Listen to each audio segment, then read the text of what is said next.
Hello Seekers, welcome to Puneet's Astrology, your one-stop astro channel. Once again, we are with an ascendant-wise analysis for a very good transit of this year 2020 and 2021, the Jupiter transit in the sign of Capricorn. Jupiter has already moved in the sign of Capricorn on 20th of November and has joined Saturn, forming a Neech Bhang Raj Yog. What this has in store for us, let us find out. To understand this analysis, there are two ways to do this. First, to understand the physical and overall effect, treat this as ascendant-wise analysis. And to understand the psychological effect, treat this analysis as the psychological and as per your Chandra Rashi.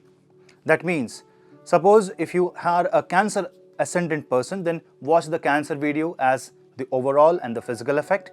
And if you are the Cancer ascendant but Virgo moon sign, watch the Virgo video to understand the psychological aspect. So you have two videos to watch, one according to the ascendant and the other according to the moon sign. I hope this makes you clear how to understand the transit videos, because the videos that I make are on the zodiac perspective and treating as ascendant, but it can also be watched for the moon sign. Suppose you don't know your ascendant but you know your moon sign, then you can watch the video for your moon sign, but taking that as more of a mental and psychological aspect. The same pointers will hold true, but more on the psychological level. So let's start with this analysis for ascendant by ascendant. But before that, do not forget to hit like, subscribe and share and hit the bell icon so that you never miss another update. You can follow me on social media, Facebook, Twitter and Instagram for Astrobites. The link are in the description box below. Also, if you want to take my consultation, you can drop me an email. The email ID is also in the description box below. So let's continue the ascendant-wise analysis.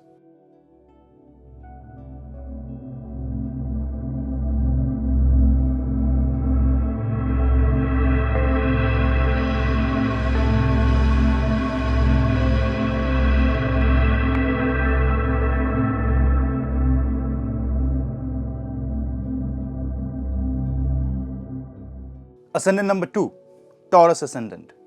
So if you are a Taurus ascendant or a Taurus moon sign, this video is for you. Taurus has Rahu transiting the house and Ketu transiting the house of Scorpio. Now for you, if you see carefully, the presence of Jupiter is in the 9th house along with Shani. Now Rahu on the first house wants to expand your identity and also wants to confuse about yourself. Whereas Saturn on the 9th house wants you to teach the dharma. Jupiter, which was in the 8th house, has now gone into the 9th house. In the Navam Bhava, in the 9th house, Jupiter is with Shani aspecting the ascendant. Now that's unique about this Jupiter transit for you. Jupiter is aspecting the trine houses, the ascendant as well as the 5th house.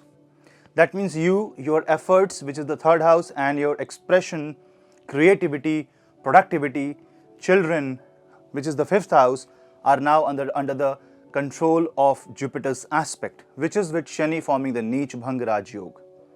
What does this mean? This means that your identity is personally going to change. You are going to change yourself completely.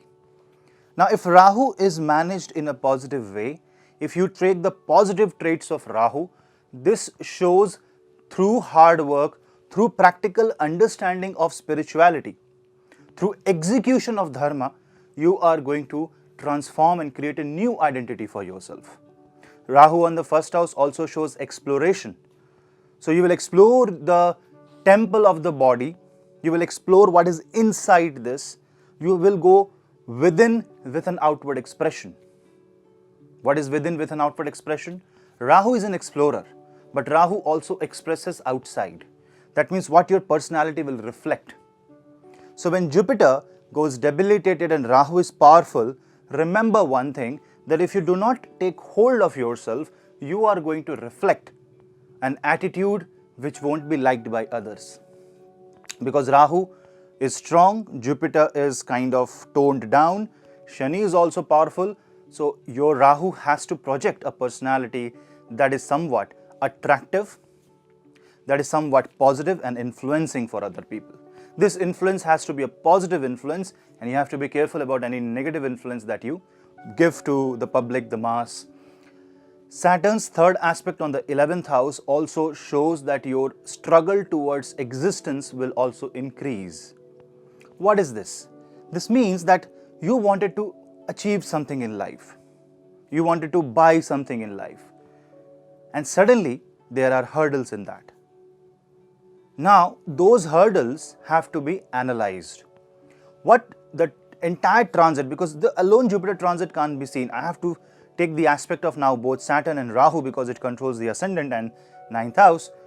What this means is that you have to carefully analyze every situation of your life and think out of the box.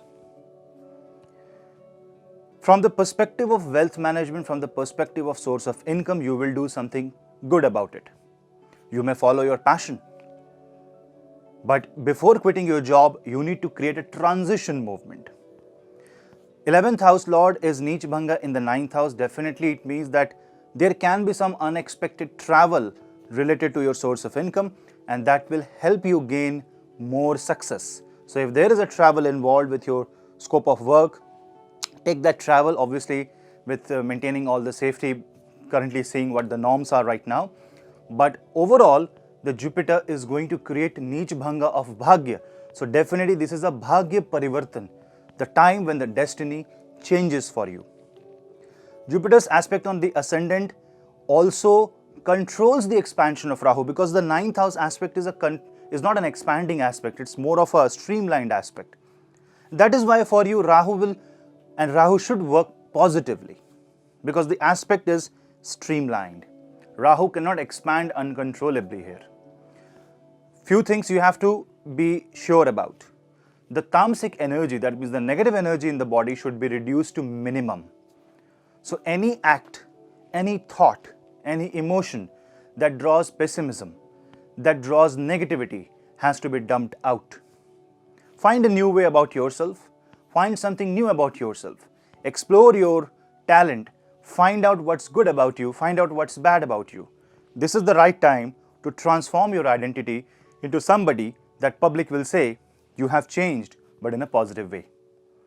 The 3rd house aspect of Jupiter also shows that some religious travels will be undertaken at this point of time, which is good for you. So you can opt for going into religious places, spiritual places, places of worship, that whatever faith you follow, and that will ensure that some positive transformation will come through that area of life. Yes, the willpower, the courage is going to be challenged, because Rahu on the 1st house wants to be very courageous, wants to just hammer the wall and do something extraordinary.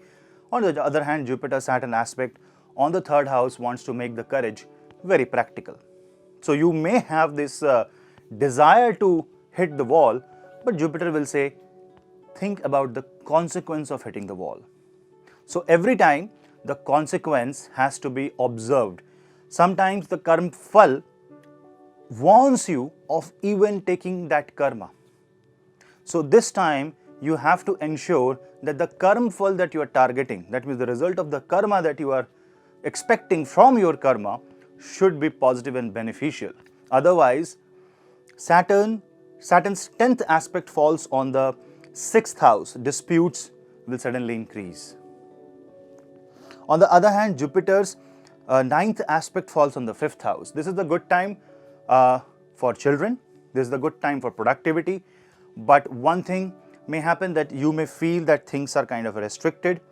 To unlock that restriction, you need to follow and you need to go by the book. Whenever there is a restriction, on one hand you have to find out a workaround, out of the box solution. On the other hand, the process that you have to follow should be very methodical, should be very structured.